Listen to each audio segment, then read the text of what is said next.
A primeira igreja bíblica de Araçatuba posta este vídeo para a edificação das pessoas que assistem, mas incentivamos você a sempre frequentar e participar do culto e ministérios em sua igreja local, seguindo a ordem de Hebreus 10, 25, que diz: "Não deixemos de congregar, como é costume de alguns, antes admoestamo-nos uns aos outros, tanto mais quanto vedes que vai se aproximando aquele dia."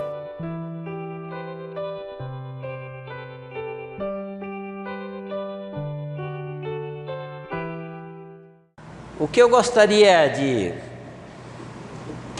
compartilhar nessa noite no livro de Daniel, e lá em 1 Samuel, 2 Samuel 2,30, diz o versículo que diz assim, que Deus honra quem honra.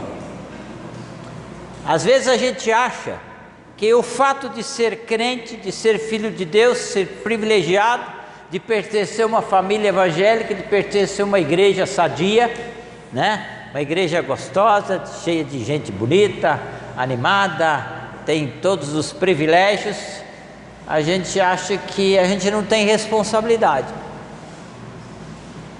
Mas a vida cristã não é brincadeira. A vida cristã é uma coisa muito séria. Por isso esse versículo eu gosto dele, que é: Deus honra quem honra. E a gente vai ver aí no livro de Daniel que alguns personagens foram honrados por Deus, mas que tomaram a primeira coisa, tomaram uma decisão, tiveram um propósito bem definido. Nabucodonosor, ele dominou aquele império, né? E ele queria se aculturar, né? Queria conhecer a cultura de outros povos, dos países que ele dominou.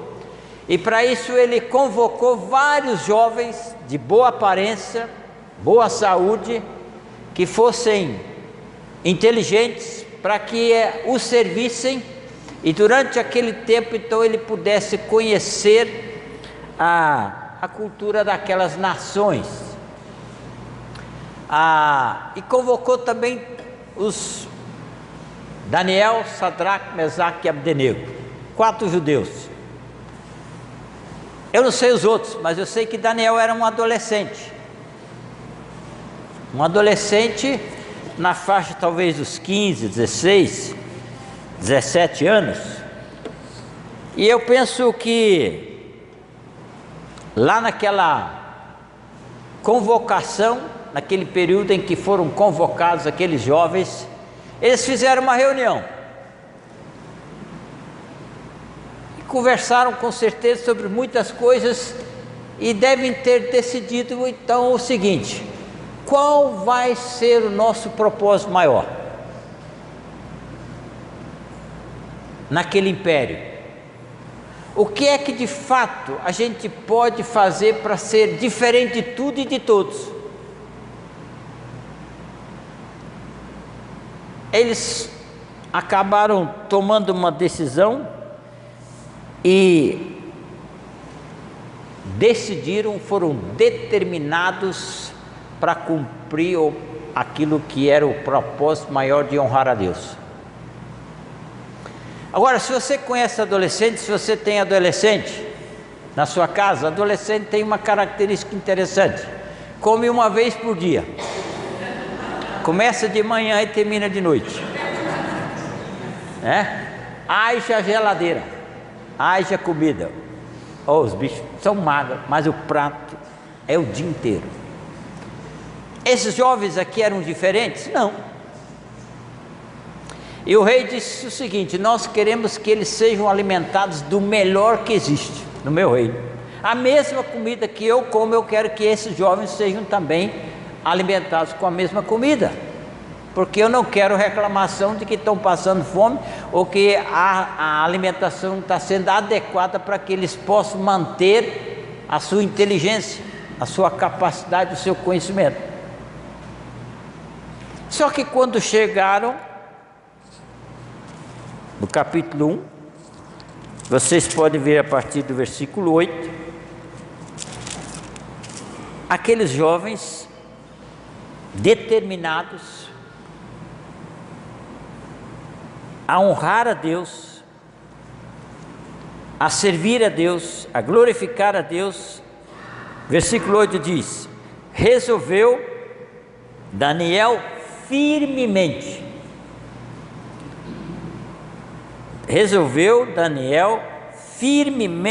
não se contaminar com as finas iguarias do rei, nem com o vinho que ele bebia. Então pediu ao chefe dos eunucos que lhe permitisse não contaminar-se.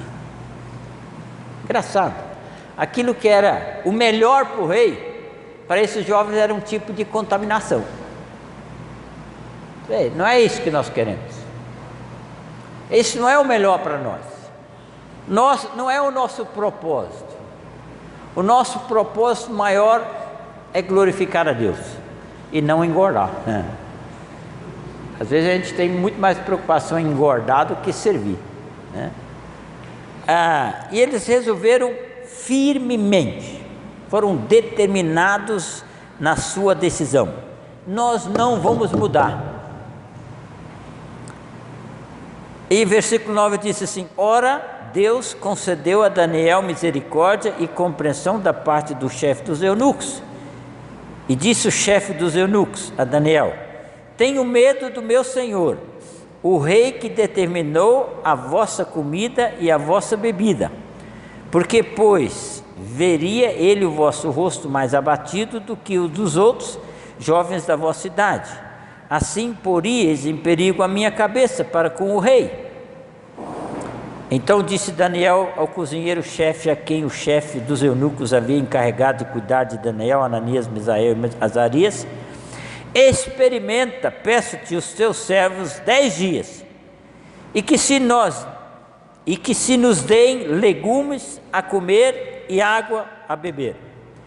E então se veja diante de ti a nossa aparência e a dos jovens que comem as finas iguarias do rei. Segundo vires, age com os teus servos. Ele atendeu e experimentou 10 dias. No fim dos 10 dias, a sua aparência era melhor, e estavam eles mais robustos do que todos os jovens que comiam das finas iguarias do rei.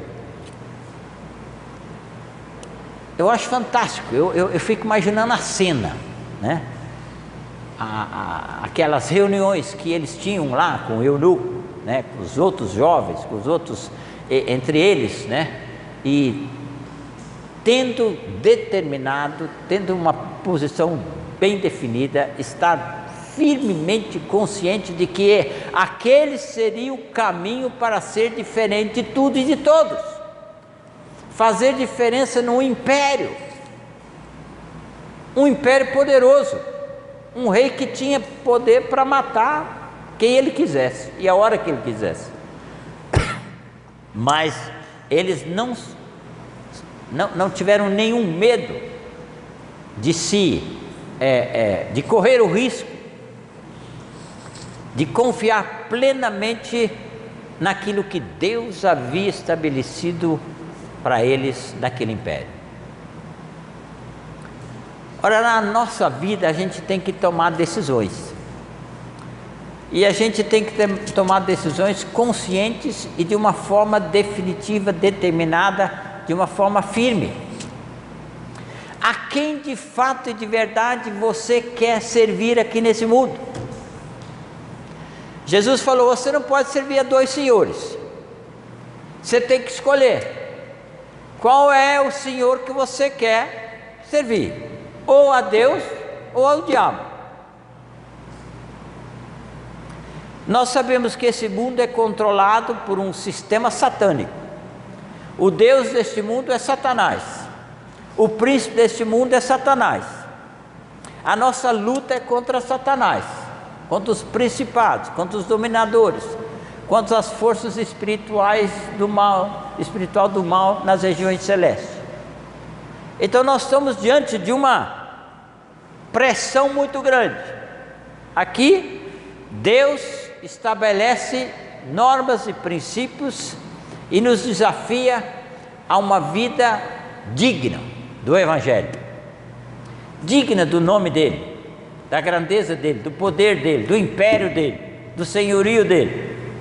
E por outro lado tem Satanás com todo esse sistema, oferecendo para nós todas as oportunidades para, num certo sentido, nos agradar, nos satisfazer. Não é fácil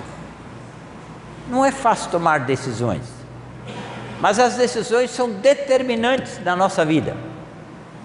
Elas podem mudar tudo numa fração de segundo. E a gente vê que esses jovens, depois de 3 anos, eles tinham que comparecer perante o rei para fazer uma prova oral, né? Para ver como é que eles estavam em termos de conhecimento. Veja o versículo 19. Então o rei falou com eles, e entre todos não foram achados outros como Daniel, Ananias, Misael e Azaria, por isso passaram a assistir diante do rei.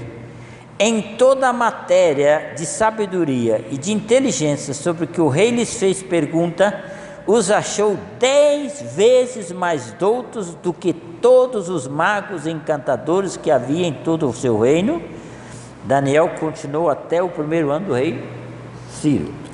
10 vezes foram encontrados mais capazes, mais sábios, mais doutos do que todos os demais. Qual a grande lição que eu aprendo nisso aí? Que nós devemos aprender: Deus honra quem honra.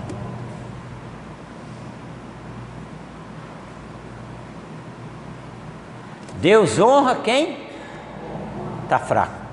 Olha lá. Deus honra quem honra. Está fraco ainda. Ô Jorjão, você não fala? Tem que falar. Deus honra. Isso. Entendeu? Deus honra quem honra. Não é brincadeira, não é passatempo, não é férias. Nós sabemos que nós sabemos que nós estamos de passagem aqui. E qual a razão por que Deus permite que você continue aqui? Para honrá-lo, para glorificá-lo, para servi-lo, para obedecê-lo, para dignificá-lo, para que você e eu experimentemos a presença dele na nossa vida de uma forma bem real, entendeu? Bem real, bem presente, agindo no nosso dia a dia, nos livrando de certas circunstâncias, nos envolvendo e nos usando para a honra e glória dele. Que coisa melhor do que isso? Você saber que você foi usado por Deus para realizar uma obra de Deus. Você foi usado por Deus para... Não é você que faz a obra, mas Deus faz a obra, e Ele faz de conta que você tem participação nessa obra de livrar as pessoas do inferno. Mas se você não estiver disposto, se você não estiver determinado a fazer aquilo que Deus quer que você faça, você nunca vai experimentar quem Deus é, o que Ele pode fazer.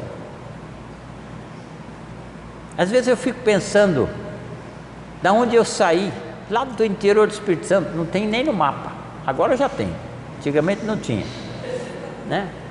Saí de casa com 12 anos, minha mãe faleceu, eu tinha 7 anos, a família se desfez, porque no fim, cada um, a mãe é o centro de tudo, né? Meu pai casou outra vez, depois faleceu também, e eu fiquei nesse mundo aí, ao léu da sorte, assim como meus irmãos. Mas Deus, de uma forma maravilhosa, cuidadosa, foi me separando, me orientando, cuidando de mim, me colocando, né, na própria organização, para que ali eu pudesse servir. Eu nunca, jamais poderia imaginar o que Deus tem feito através da nossa vida. Não tem como nem explicar. É só Deus, e Ele quer realizar muitas coisas através de você, grandes obras, Mas para isso você tem que ser determinado e estar disposto a honrá-lo, porque Deus honra, Deus honra quem honra, no tempo dele, na hora certa. Uma das coisas que você pode ter absoluta certeza, a gente não se apropria dessa grande verdade, mas o que Jesus falou? Eu jamais vos deixarei o quê? Sozinho. Você não está sozinho, o próprio Deus habita em você, através da pessoa do Espírito Santo. O Espírito Santo não é um fantasma, não, como muita gente pensa, que de repente desce e faz aquela confusão toda, cai, levanta, mistura. Não, para com isso. Ele pode fazer o que ele quiser, mas o Espírito Santo é uma pessoa e que tem consciência do ministério que ele veio realizar aqui neste mundo. Basta ler Atos. O ministério dele é nos convencer do pecado, da justiça e do juízo, nos guiar a toda a verdade, nos consolar e tantos outros ministérios, e formar em mim pelo fruto do Espírito, formar na sua vida, formar na minha vida o caráter de Cristo. O caráter de Cristo. Ora, que privilégio maior do que este em ser transformado à imagem, à semelhança de Cristo, no seu caráter, ter as mesmas ações, as mesmas reações que Cristo teve. É um privilégio.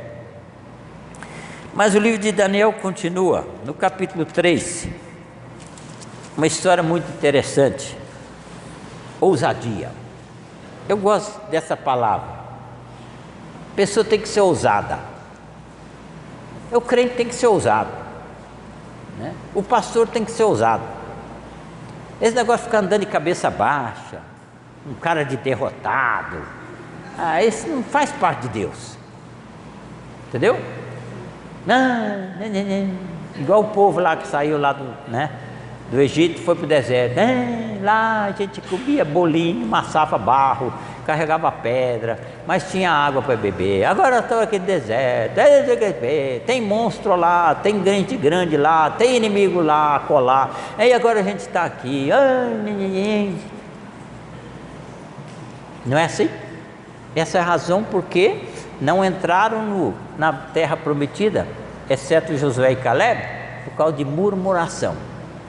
Hoje, se tem um negócio que Deus não gosta, é murmuração. Por exemplo, esses jovens aí, eles poderiam murmurar, né? Falei, e agora? A gente está aí, você viu o rei se viu construiu uma estátua, uma grande, agora baixou um decreto que todo mundo tem que adorar essa imagem, e agora nós estamos aí num problema. O que nós vamos fazer? Será que vai acontecer? Não sei o que, PPP, né? Que injustiça, por que Deus permitiu isso? Aí agora, não, tranquilo. Tocou a banda, tinha tudo quanto é tipo de instrumento, a multidão se ajoelhou perante a imagem, 3 caras de pau, em pé. Eu acho lindo. Não se prostraram perante o rei, nem perante a imagem, nem perante o mundo. Permaneceram o quê? Firmes no Senhor. Isso é ousadia. Eles tinham plena consciência de que iriam sofrer as consequências, porque o rei, quando baixa um decreto, ele cumpre o decreto, ele não pode deixar de cumprir. E o decreto seriam lançados na fornalha.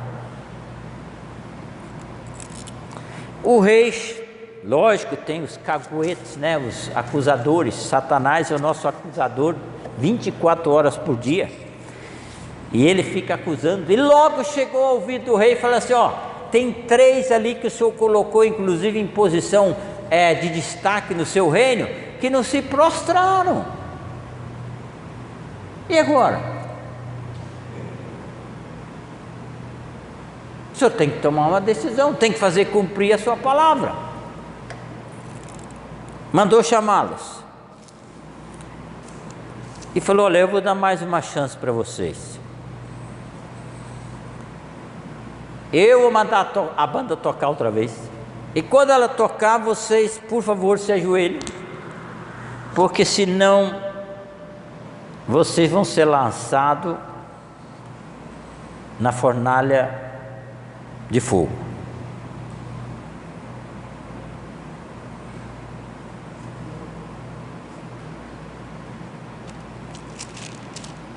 A fornalha está lá, acesa. Os 3 jovens em pé, olhando o fogo.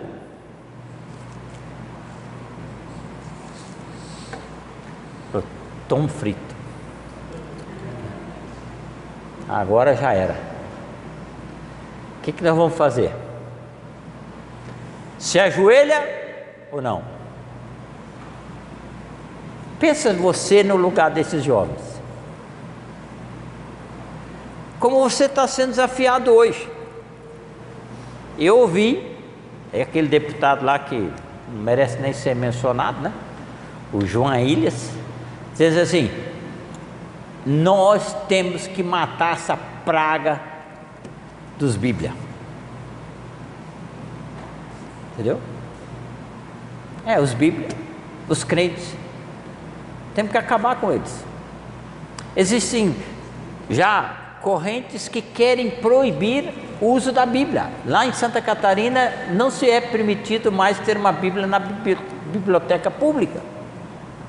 Existem nações querendo aprovar, não passou, mas estava sendo, e vai passar mais cedo ou mais tarde, na Bolívia, a proibição e a perseguição a todos os crentes. Porque Satanás quer que você e eu nos inclinemos, nos dobremos, nos ajoelhemos diante dele. Sempre foi a cachaça de Satanás receber a glória para ele. E sempre que você se prostrar perante esse mundo, perante esse sistema, você está honrando indiretamente a Satanás.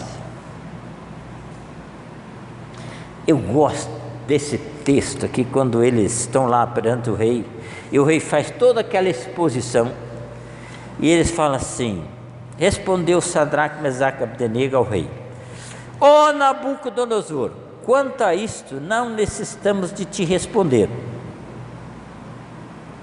Ou seja, a proposta do rei foi qual?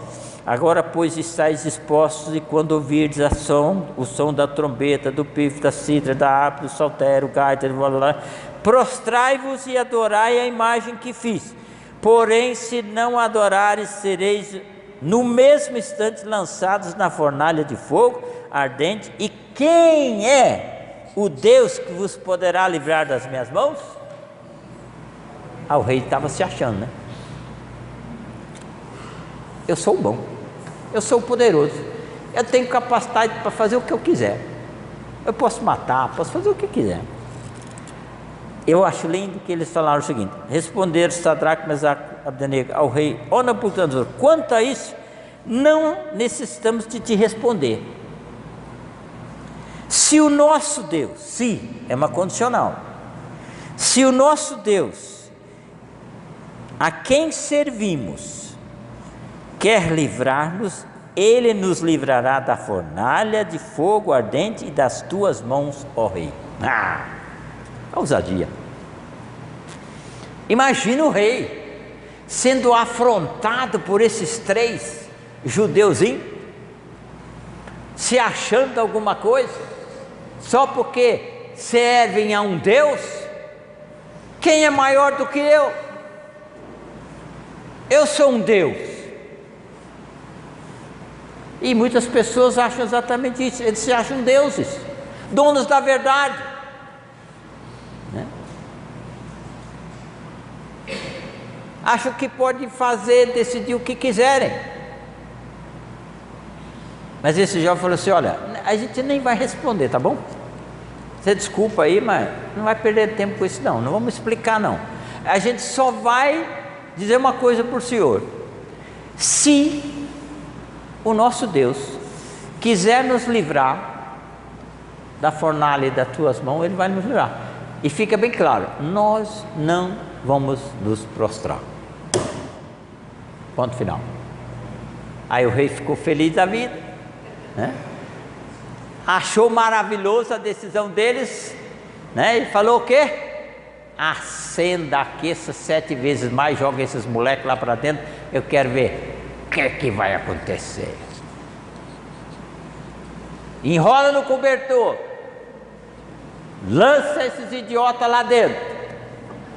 É porque nós somos considerados idiotas muitas vezes, né? Sem personalidade, sem inteligência, porque nós falamos que nós servimos a Deus, né? Pegaram os coitados, enrolaram, amarraram, os caras que os jogaram na fornalha morreram queimados. Jogaram os 3 lá, o rei pensando, agora vai ver, vai virar cinza em 2 minutos. Mas a mulher é curiosa, mas o homem também é. Eu acho que o rei estava assim meio de costas, ele olhou por baixo do braço assim. Aí quando ele olha lá, a fornalha lá, os 3 lá, 4, né? Passeando, né? Subiando, fresquinho, ar-condicionado, né? Beleza. E o rei falou, caramba, nós jogamos 3, agora tem 4. Deus honra quem honra. Eu nunca vos deixarei só. A imagem, a terceira pessoa era a pessoa de Cristo, que estava lá. Era Deus. Curioso, admirado, manda tirá-los, sai só 3, o 4 não saiu, sem ao menos chamuscar o cabelo. A roupa não tinha cheiro de fumaça. Você vai numa churrascaria que tem aquela, né, churrasqueira a carvão, você sai de lá cheirando a fumaça. Agora imagine dentro da fornalha, né? Aquele fogaréu todo, sem nada acontecer. Esse é Deus. Você fala, mas isso é bobagem, isso é naquele tempo. Não, é hoje. Lá no norte do Brasil, conheci um missionário, chamava Albert, e ele lutou muito com Deus, porque a missão não queria que ele fosse trabalhar com os índios lá. Ele falou, caramba, ele brigou com Deus, ele falou, caramba, o senhor fez uma mula falar, né? E será que eu não sirvo nem para, eu sou pior que a mula, né? O pessoal não quer que eu vá lá pregar o evangelho? Bom, com muito custo ele foi. Chegou lá o chefe lá dos índios lá, chama o cacique, contratou um índio para matar o missionário. Ele chegou lá, não sabia de nada. O índio que ia matá-lo, indo até a casa dele, no caminho foi picado por uma cobra, a mais perigosa que existe. O único que tinha o soro para tratar esse veneno, a picada dessa cobra, era o missionário. Aí o missionário vai lá e cuida do índio. O índio é curado. Aí o índio fala assim, quem encostar a mão no missionário, eu mato. Feitiço virou contra o feiticeiro. É impressionante como Deus faz as coisas. Ele fez, Ele faz, Ele vai continuar fazendo. Mas eu e você precisamos ser ousados. Temos que ter coragem. Cristianismo é para homem. Quando Deus fala lá para José, ser forte e corajoso, é homem no sentido genérico, né? Não é para a gente molenga não. Que o diabo faz uma careta assim e você já sai correndo. Ah, vai. Não. Resistiu o diabo, ele? Exato. eu acho fantástico. O que o rei fez? Baixou um decreto que agora o Deus de Sadraque e Mesaque é que tinha que ser adorado por todo mundo. Quem não adorasse seria morto. Como Deus faz as coisas, como Deus muda a história, quando pessoas têm ousadia, coragem de honrá-lo, porque Deus honra. No capítulo 6,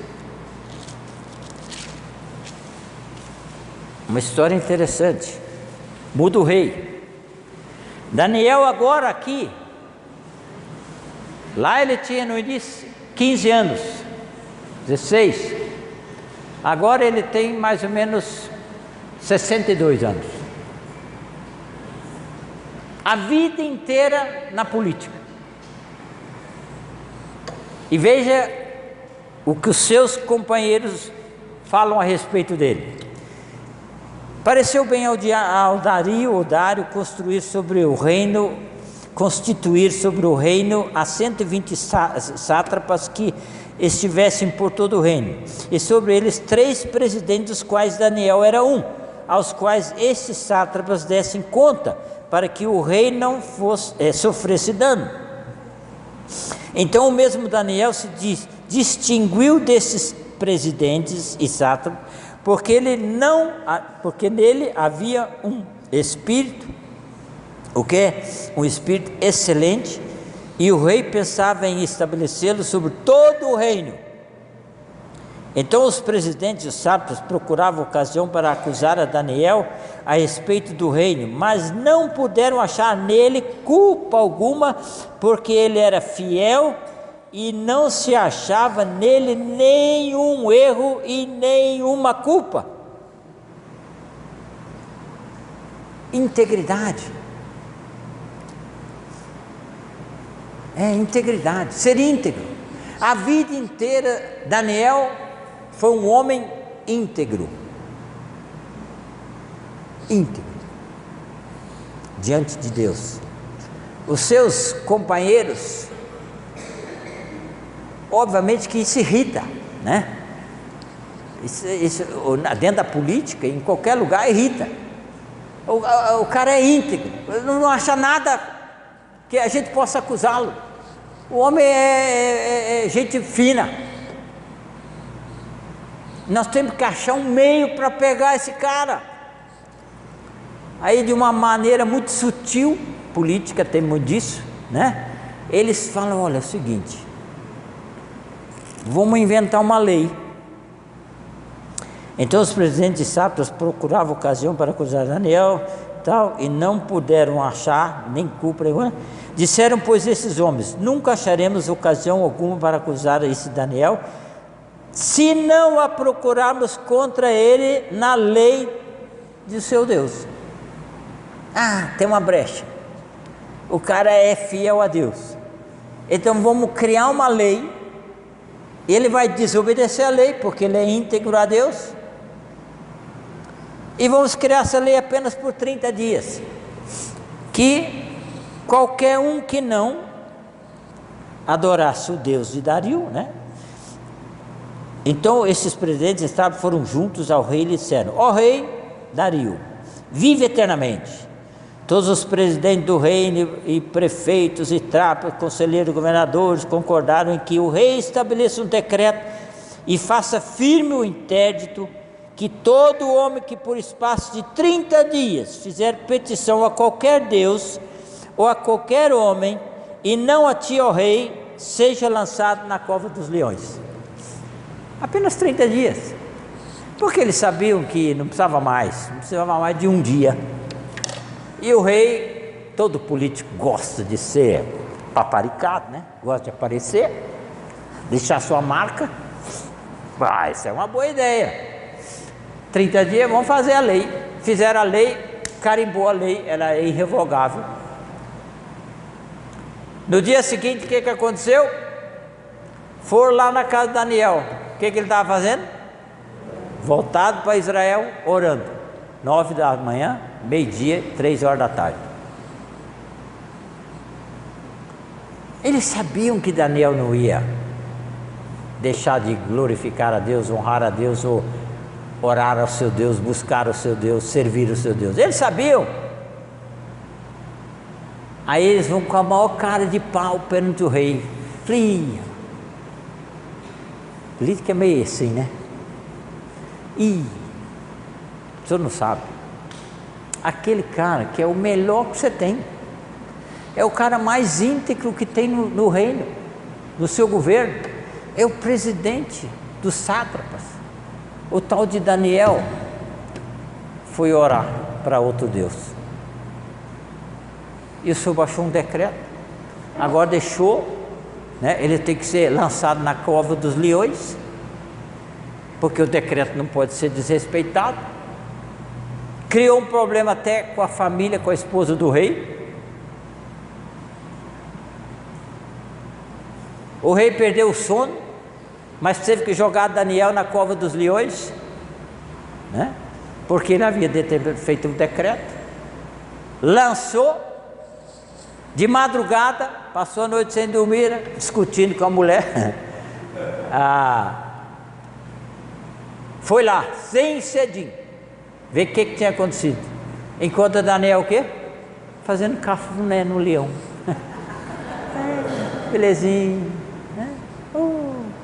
Bichinho de estimação gostoso, né? Pele gostosa. Deus honra? Deus honra quem honra. Sempre que eu fujo do privilégio de honrar a Deus, eu sofro as consequências, porque eu deixo de conhecer, de experimentar quem Deus é. O rei, feliz da vida, mandou tirar Daniel e falou: junta toda essa cambada aí, com família, mulher, criança, joga tudo lá. Antes que chegassem, o que aconteceu com eles? Estavam sendo comidos eslacerados, como é que chama? Pelo leão. Mas nem chegou lá. Os bichos estavam com fome. Saudade de uma carne fresca. Acho que ele olhava para o Daniel e falou: esse velhinho aí, deixa ele aí, coitado, né? Mas não foi, foi Deus. Foi Deus. Foi Deus. Deus se fez presente mais uma vez. Deus interviu, porque alguém se dispôs a honrá-lo. Olha, gente, esse é um grande privilégio que você tem e eu tenho. Porque nós não estamos abandonados, nós não estamos sozinhos. E quando eu vejo o capítulo 9, o capítulo 10, concluindo, Daniel estava diante de um grande desafio. E ele estava orando, pedindo para Deus, inclusive misericórdia do povo. É uma oração linda no capítulo 9. Ele intercede pela nação, pede perdão pela nação, né? E ele está lá orando. Como é que eu vou fazer agora? Como é que eu vou resolver esse problema? E aí, veja no capítulo 9, versículo 23, que diz assim: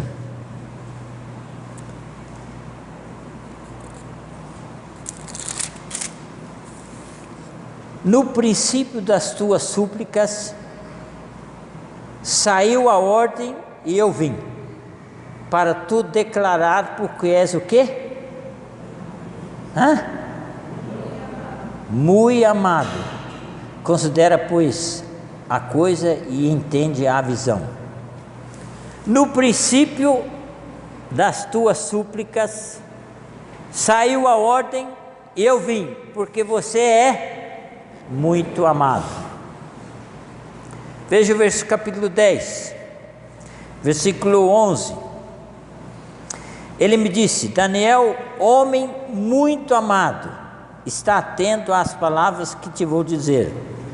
Levanta-te sobre os pés, porque eis que te sou enviado a falar. Ele comigo estava, essa palavra eu me pus em pé tremendo.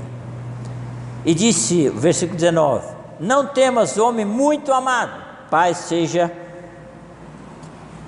contigo. Eu gosto muito dessa expressão muito amado. Aí ele falou: mas isso é Daniel. Daniel era especial. Não. O que a Bíblia fala em Romanos 5,8? Deus provou o seu próprio amor para conosco pelo fato de ter Cristo morrido, sendo nós ainda o quê? Pecadores.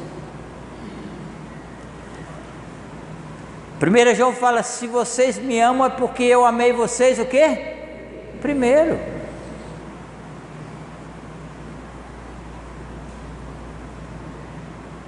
A obra que Cristo realizou foi por amor. Deus amou o mundo de tal maneira que deu o seu Filho unigênito para que todo aquele que nele crê não pereça, mas tenha o quê? A vida eterna. Deus amou. Deus te ama. Deus me ama. E de uma maneira muito especial, porque não tem dois Valentim no mundo e nem dois Jorjão no mundo, graças a Deus, né? Senão ia ser ruim. Não é verdade? Não tem. É único. Até hoje as pessoas são criadas por Deus, essa é a grande verdade. O Salmo 139 é lindo e maravilhoso, né? Você é único.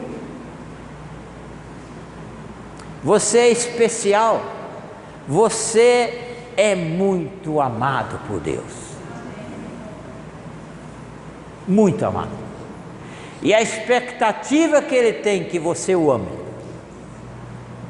E a forma pela qual você pode demonstrar esse amor por Ele é honrando-o como Deus. Porque Deus é poderoso, majestoso. Ele é que tem domínio sobre todas as coisas. Deus é Deus. E Deus honra? Deus honra? A minha pergunta nessa noite é: você está disposto a honrar a Deus? Como pai, como esposa, como filho.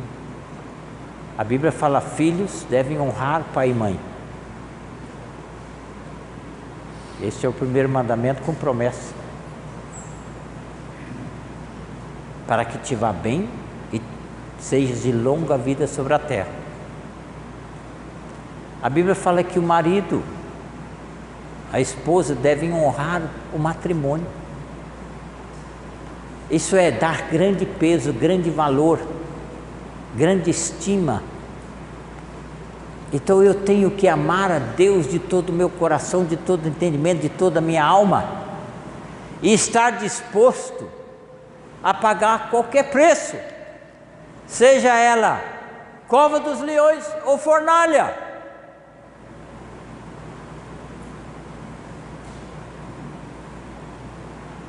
Porque a Bíblia inclusive fala que o diabo anda ao nosso derredor, querendo fazer o quê? Nos devorar. Ele é seu inimigo. Ele quer acabar com você. O pastor Fernando, ele disse uma coisa seguinte, ele falou: o diabo faz tudo para você cair no buraco, mas ele não faz nada para tirar você do buraco. Porque quanto mais você estiver no buraco, melhor é para ele. É menos um para atrapalhá-lo. Mas Deus é o contrário. Ele está de braço aberto falando para você: vinde a mim todos vocês que estão cansados e sobrecarregados, porque eu vos aliviarei. Meu fardo é leve, meu jugo é suave. Aprendei de mim, porque eu sou manso e humilde de coração, e achareis descanso para as vossas almas. Eu gosto de pensar que Jesus foi crucificado de braços abertos mesmo, dizendo para cada um de nós: eu te recebo com muito amor. Eu te recebo com muito amor. Para mim não foi sacrifício, foi um privilégio morrer por você, porque eu te amo. Porque eu te amo. Meus irmãos, você quer fazer um propósito? Você quer ser usado? Você quer ser íntegro? Diga isso para Deus. Se esse é o desejo seu nessa noite, eu gostaria que, enquanto uma música toca suavemente um hino, aquele que nós cantamos, né? Jorge dirigiu. Nós temos um amigo verdadeiro, um amigo que nunca vai nos decepcionar, um amigo que não vai falhar com a gente, mas é um amigo de verdade, que é Jesus Cristo. Se você quer tomar essa decisão nessa noite, fala assim: não, eu quero construir uma família para a tua honra e para a tua glória. Eu quero honrar o meu Deus com o meu emprego. Eu quero honrar o meu Deus nos meus relacionamentos. Eu quero honrar a Deus diante das dificuldades que vão ou possam vir a existir. Eu quero honrar a Deus. Eu quero glorificar o Senhor, custe o que custar. E cabeça baixa, ore silenciosamente no seu coração. Faça uma avaliação da sua vida.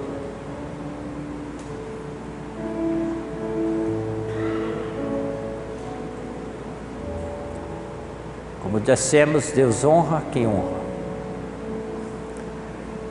Se você estiver disposto a falar isso nessa noite para Deus, fala: Senhor, eu quero honrá-lo, custe o que custar. Eu gostaria que você se colocasse de pé. Não é que o fato de colocar em pé vai fazer isso uma realidade na sua vida, mas é uma demonstração de coragem, de ousadia diante de Deus também. Falar: eu estou aqui. E Deus gosta de gente que está em pé, porque o em pé está pronto para fazer qualquer coisa. Então, se você estiver disposto nessa noite a se colocar diante de Deus, fala assim: Senhor, eu quero honrá-lo com a minha vida, eu quero honrá-lo com tudo que eu tenho, eu quero honrá-lo na minha família, então eu quero colocar a minha vida diante do Senhor. Ora, se Deus fez tanta transformação num império com 4, e eu vejo aqui todo mundo em pé, imagine o que Ele pode fazer nessa cidade, no nosso país. Deus nunca vai desonrá-lo, se você procurar ser ousado, ser íntegro e procurar honrá-lo em tudo que você fizer. Bondoso Pai, nós te louvamos pela tua infinita graça, pela tua bondade, pelo teu grande amor demonstrado por nós. Nós não merecemos nada, mas o Senhor permite, ó Deus, que sejamos usados para a tua honra e para a tua glória.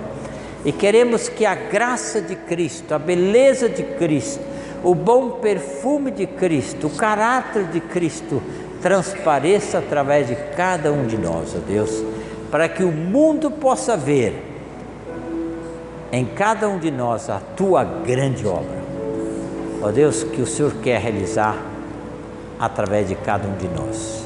Abençoa esta igreja, abençoa a sua liderança, e não permita, ó Deus, que Satanás tenha poder para destruir, para matar, para roubar, porque nós sabemos que esse é o desejo dele, mas sabemos que também em Cristo Jesus nós somos mais do que vitoriosos, e que se Deus é por nós, quem será contra nós, ó Deus? É isso que te rogamos em nome de Jesus. Amém.